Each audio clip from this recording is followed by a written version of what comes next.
ഞാൻ ദൈവത്തെ സ്നേഹിക്കുന്നു എന്ന് പറയുകയും സ്വന്തം സഹോദരനെ പകയ്ക്കുകയും ചെയ്യുന്നവൻ കള്ളനാണെന്നും താൻ കണ്ടിട്ടുള്ള സഹോദരനെ സ്നേഹിക്കാത്തവന് കണ്ടിട്ടില്ലാത്ത ദൈവത്തെ സ്നേഹിക്കാൻ കഴിയില്ലെന്നും 1 യോഹന്നാൻ 4:20 വ്യക്തമാക്കുന്നു.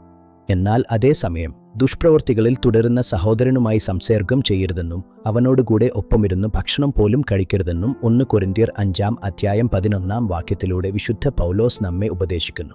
ഇത് വൈരുദ്ധ്യമല്ലേ എന്ന് നിങ്ങൾക്ക് തോന്നാം. ഒരു സഹോദരൻ തെറ്റിലേക്ക് വീഴുമ്പോൾ പെട്ടെന്ന് അവനെ തള്ളിക്കളയുകയല്ല ക്രിസ്തീയ സ്നേഹം.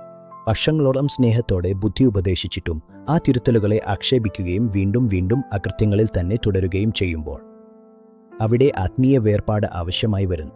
ദൈവവചനത്തിന് നിരക്കാത്ത ചിന്തകൾക്കും കൂട്ടുകെട്ടുകൾക്കും ഇടകൊടുക്കാതെ വേർപെട്ടിരിക്കാനാണ് 1 സങ്കീർത്തനത്തിലൂടെ വചനം നമ്മെ ഓർമ്മിപ്പിക്കുന്നത്.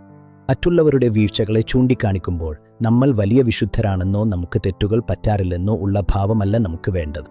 മറിച്ച് 1 തിമോഥെയോസ് 1:15 ഓർമ്മിപ്പിക്കുന്നതുപോലെ അപ്പോസ്തലനായ പൗലോസിനെ പോലെ നെഞ്ചത്തു കൈവച്ച് എളിമയോടെ നമുക്കും പറയാം, ഞാൻ പാപികളിൽ ഒന്നാമനാണ്.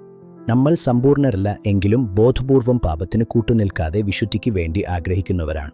ലൂക്കോസ് 9:5 യേശുക്രിസ്തു അപ്പോസ്തലന്മാരോട് പറഞ്ഞതുപോലെ വചനത്തിന്റെ തിരുത്തലുകൾ തള്ളിക്കളയുന്ന ഇടങ്ങളിൽ നിന്നും നമ്മുടെ കാലിലെ പൊടി തട്ടിക്കളഞ്ഞു വേർപെട്ടു മാറുക എന്നത് വിദ്വേഷമല്ല, മറിച്ച് വിശുദ്ധിയുടെ അതിർവരമ്പാണ്.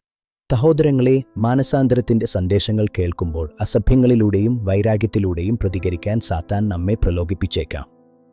എന്നാൽ ആ തന്ത്ര തിരിച്ചറിഞ്ഞ് വചനത്തിനു മുന്നിൽ എളിമയോടെ കീഴ്പ്പെടാൻ നമ്മുടെ മനസ്സുകളെ സമർപ്പിക്കാം. വഴിതെറ്റിക്കുന്ന ആത്മാക്കളോട് പോരാടി യഥാർത്ഥ മാനസാന്തരത്തിൽ ജീവിക്കുന്ന ഒരു തലമുറയെ വളർത്തിയെടുക്കാൻ മാതാപിതാക്കളും സഭയും ജാഗരൂകരാകട്ടെ. ദൈവം നമ്മെ യാഥാർത്ഥ്യത്തിലേക്ക് നയിക്കട്ടെ.